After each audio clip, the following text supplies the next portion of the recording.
Unfortunately, the benefits of nature education no longer come without risks.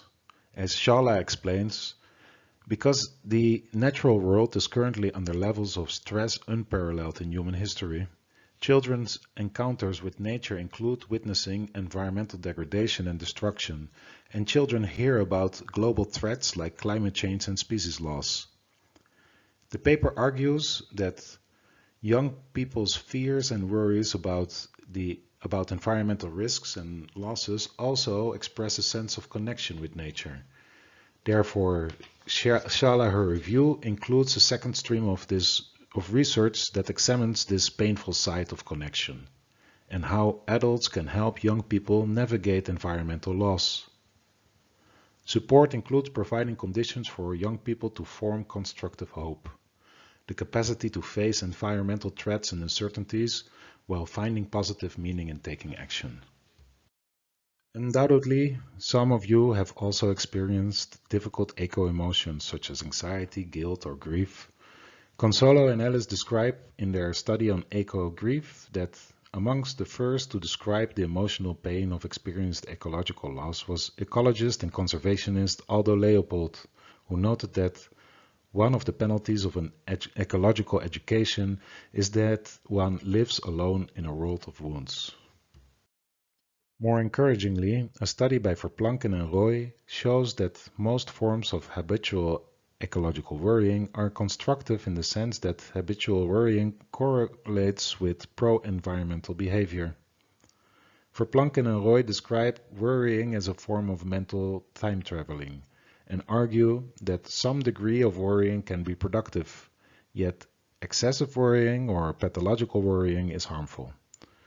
While they describe that habitual ecological worrying is a nearly inescapable part of a green identity, there is no evidence that these worries turn pathological more frequently than other worries. There is now a fast-growing literature on eco-emotions, that is, anger, anxiety, despair, distress, grief, and guilt, with either prefix eco or climate.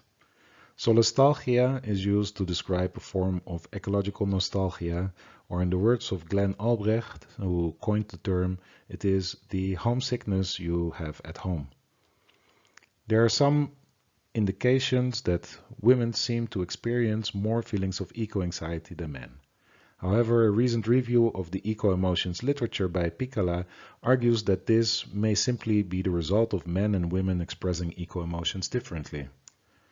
Anxiety is closely connected to both the varieties of guilt and anger. There is even a term guilt anxiety, which points to the common occurrence of anxiety due to guilt. Anxiety often breeds anger, and repressed anger may manifest as anxiety. Since men often express such anger, it is possible and even probable that there are feelings of sadness, fear, worry, and care underneath at least some of the angry responses. Thus, the presumptions that it is mostly women who feel eco-anxiety are challenged here. Men may express their related emotions in other ways. What does the literature suggest on how to cope with these eco-emotions? This non-exhaustive list of recommendations is based on Shala and Piccola, who recommend developing and maintaining a connection with nature, finding healthy distractions, maintaining a sense of purpose, and finding support among peers, local communities, or collective actions. Both also note that there is a role for educators in providing safe spaces to discuss such eco-emotions, since this can help build emotional literacy or overcome alexithymia, that is, an inability to describe separate emotions. Shala underlines that programs that aim to foster a connection with nature benefit from letting children explore nature at their own pace. For those that currently suffer from difficult eco-emotions, I did not want to give the impression that coping with the worsening crisis of climate change and biodiversity loss is somehow an easy task. From first-hand experience, I can tell you that it can be difficult to stay hopeful or to escape episodes of doom scrolling. In this context, I wanted to recommend a short series of videos by climate psychologist Rosemary Randall that I found insightful.